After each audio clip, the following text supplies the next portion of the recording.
Artificial Intelligence, a Fan's Novel. Book 2, Chapter 7, Escape.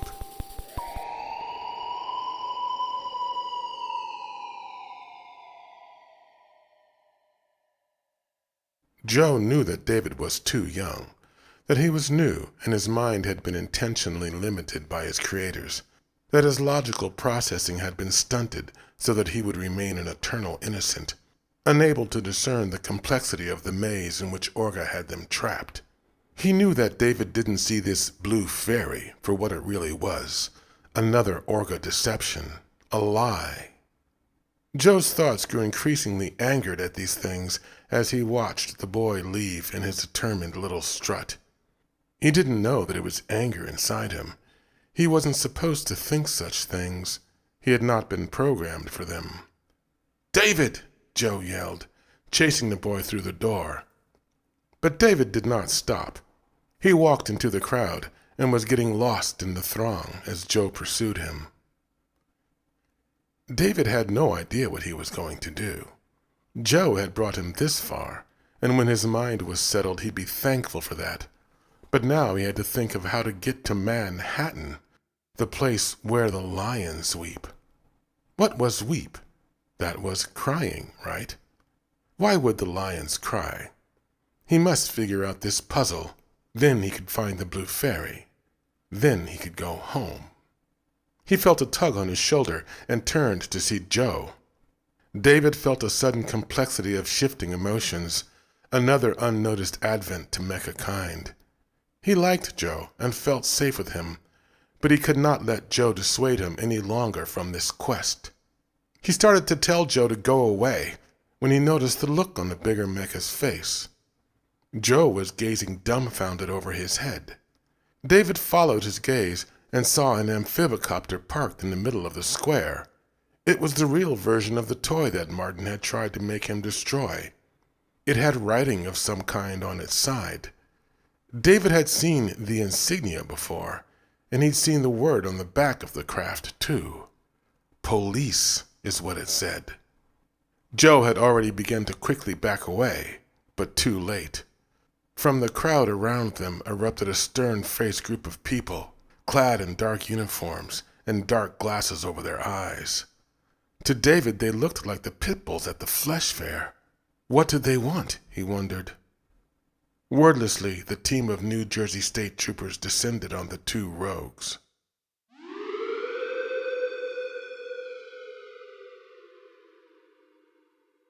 The robot that had triggered the identity scanner at the gates of Rouge City had been verified as the same one that Johnson Johnson had captured at the flesh fair. The criminal intelligence network that questioned the broken man had not understood what had caused the ruckus that had destroyed his operation. Nor was it their concern. They were after a mecha, a special mecha. They had dispatched a small squad as soon as the signal had come over the wire. Rouge City had many sensitive concerns, and special agreements had been made with its owners and operators. There were no uniformed patrols on the grounds. Private security did most of the policing and made their presence known only when the prized patrons got out of line. But this situation was different.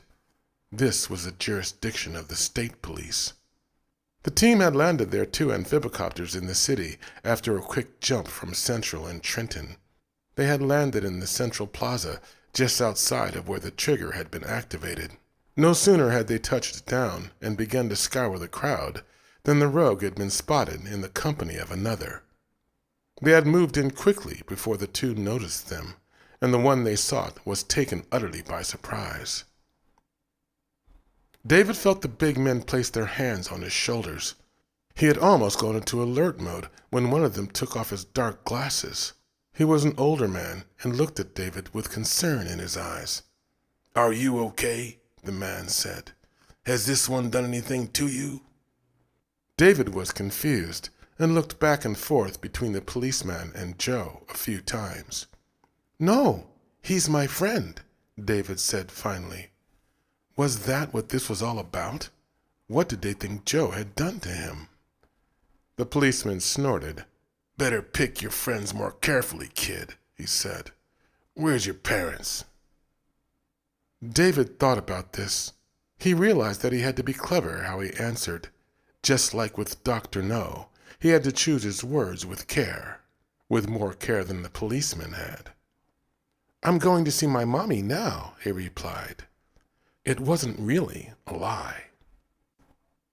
The trooper eyed the kid skeptically. The brat was too young to be in the plaza. Legally, there was nothing against him being in this main area, but if he should enter one of the casinos? And what kind of parent would let their kid roam the plaza by himself anyway, especially in the company of an unlicensed prostitute? There was something strange about the kid, too, wasn't there? Something about his eyes. He didn't seem to... That's when the cop realized what it was that bothered him. But that wasn't possible, was it? Why would someone build something like that? And what would it be doing here in Rouge? But he didn't really want to know the answers to those questions. He didn't feel like dealing with that particular paperwork. "Let's go," he said, slipping his glasses back on, and the team left David standing in the crowd as they took Joe away. They had their sim, the special one that had defied its programming and torn its license off to flee. What had driven it to kill the Bevins woman? They'd know when it was shut down and its processor ripped out. Joe looked at David over his shoulder as he was led away. The Bevins situation had almost completely slipped his mind. He knew it was his time. As the curious crowd shuffled in, obscuring David from his sight, Joe knew a new kind of pain. It was an intangible thing, one he'd not known before. He wanted to call out to David, to apologize for saying the cruel things in the hall. He'd only wanted to protect him, to keep him safe, because... "You're in bad trouble," the state trooper said to Joe as they loaded him into the back of one of the copters. David watched as the police crowded around the large copter in which Joe was being held. He didn't know why they had taken Joe. He'd never even asked what Joe was doing in the forest with the old rejects. David was too concerned with his own quest, and now it was too late. Then David noticed something, and all thoughts of Joe left his mind. There was another, smaller amphibicopter just across the plaza, away from the cluster of officers next to the big copter that held Joe. The smaller one was a regular cruiser designed for just patrol officers. And it was empty. The canopy was open. David had an idea. He had been programmed against taking things that didn't belong to him. He was designed to be a good boy. But his design parameters were a thing of the past. He approached the copter, unnoticed by the police and what remained of the small crowd that had watched them take Joe. He made sure no one was looking. Then he slipped quickly into the craft. It was official policy to keep all unmanned state vehicles under security lockdown at all times. That was the policy, but like most policies, it was only occasionally observed. The police amphibicopter should have been locked down. The onboard system should have been online, connected to the main cyber regulation number. It should have not allowed the little mecha to take a seat. It should have asked for his clearance code and then sounded an alarm when he couldn't produce one. But enough shoulds and a couple of new bucks might get you a cup of coffee nowadays. When David crawled into the big seat, the computer didn't even notice him. His size and weight had confused the machine. David looked at the flashing control panel in front of him. There were rows of buttons that were lit up in different colors. The words written on them described things he was not familiar with. There was cruise and set route and auto route and so many others. This was very different from the simulator game that Martin had shown him. Then he saw a key that he knew. It said canopy. He pressed it hopefully. The upraised glass doors closed behind him, and he and Teddy were locked inside the copter. Then David noticed another. It said Amphi Initiate. He pressed it, but only a harsh beep came from the lit-up dashboard. Then he saw another initiate button. He pressed this one, and to his surprise and pleasure, the engine began to hum. It was time to go. David placed his hands in the stirrups of the steering bar. He had seen Mommy drive before. He remembered precisely what she had done, and he had played on Martin's simulator. Could this be that different? He pressed his thumbs into the accelerator buttons in the steering bar, and the copter quickly lifted into the air. The officer had been warned about leaving the copter security inactivated, but so had everyone else. The operative assumption was that nobody was stupid enough to try and take a state police amphibicopter, right? So that was why his mouth dropped open and he was speechless for that vital moment when he could have warned his fellow officers. He just didn't believe what he was seeing. Someone was inside the copter, and it wasn't one of them. Damn! It was... "The kid!" he yelled finally, but too late. He ducked as the tail of the two-man cruiser swiped through the air above his head. It would have decapitated him.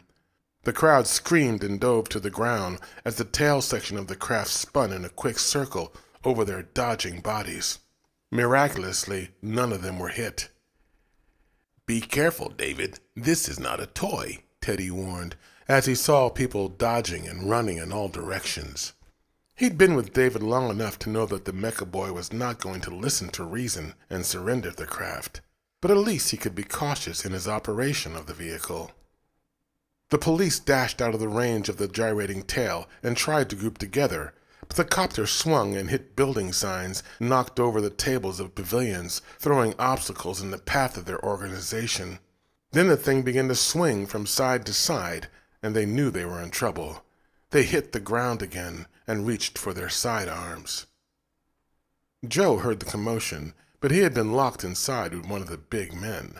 Through the cage door they could see lights flashing as something large passed by the copter. The lights came again, and the policeman with him had just opened the door to see what the trouble was when there was a deafening crash and the world turned violently upside down. David was trying to stabilize the craft. He had finally stopped the thing from going in circles, and fortunately he could not get dizzy, or his trip would have already been over. He could feel that he had been over-adjusting and thought that he'd finally figured it out, when once again the copter had moved quickly sideways. Then they'd hit something. It must have been big, and they'd hit it hard. When the world righted itself, Joe found himself sitting on the ground. He was in the plaza again. Well, that was interesting. He scanned his environment quickly and realized that he had been thrown clear of the copter. The thing was lying on its side now, just a few meters away from him. Its canopy was smashed open, and the onboard system was complaining loudly about a security breach. Then Joe saw what it was he'd caught a glimpse of through the caged door. It was the other copter. The thing was moving back and forth quickly just above ground level, as if some lunatic were operating it. When Joe caught a glimpse of the confused but determined little face behind the controls, he laughed. "Be careful with your aim," the lead officer yelled. If they should hit someone, their careers would essentially be over. "Get down and aim upwards, at the thrusters," the man screamed. The team knelt and aimed their weapons at the copter. "Fire on 3! 1, 2... But the man never got a chance to finish. The copter swung across the plaza suddenly, and they all ducked again as the stolen machine smashed into a large metal trash receptacle, dumping the sticky and stinking contents on them. David could not get the machine to balance. He was angry and said some of the words that Martin had taught him. Then he saw the man running up beside the copter. Was it a policeman? He couldn't let them get to him. He had things to do, places to go. Then he realized it was Joe. David looked cautiously at his friend, who was running alongside the cockpit, trying to avoid being hit by David's frantic maneuvering. Was Joe going to be angry that he had tried to leave without him? Was he going to try and make him stay again? But when Joe smiled, David smiled back and took his thumbs from the buttons that made the thing go. He hit the canopy button again, and the glass door opened. Joe climbed in quickly. David had to crawl across the seat to let the bigger mecha take the controls. The computer had been confused at first about the size and weight of the driver, but now someone with a more familiar physicality was sitting at the console. "Destination," it said. "Manhattan," Joe replied, and the copter immediately took over and began to lift into the sky.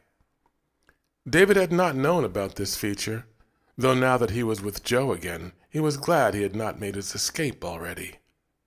The copter lifted quickly into the sky, but it was still difficult to control. David's crashing of the vehicle had caused some disruption in the navigational system. The ship was having a hard time determining how close things were. In its ascent, it struck one of the gravity-resistant signs that floated over Rouge City, sending a shower of sparks and debris down on the crowd below. It was a coincidental piece of luck for the runaway mecha that in the process of hitting the sign, the tracking device in the tail of the craft had been destroyed. Navigation would be a little rougher, but there would be no communication with this craft anymore, nor could it be traced from the central dispatch.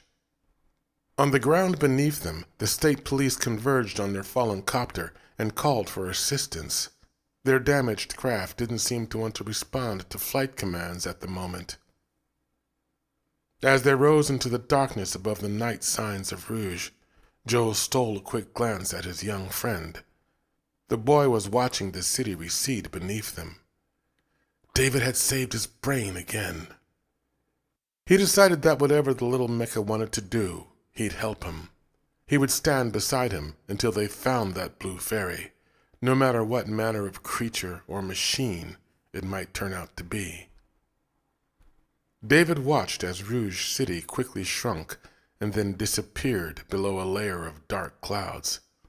When they had reached the appropriate altitude, the craft set its auto course for Manhattan, the city at the end of the world. David looked warmly at Joe, who was manning the controls. He felt safe again. Joe knew what he was doing.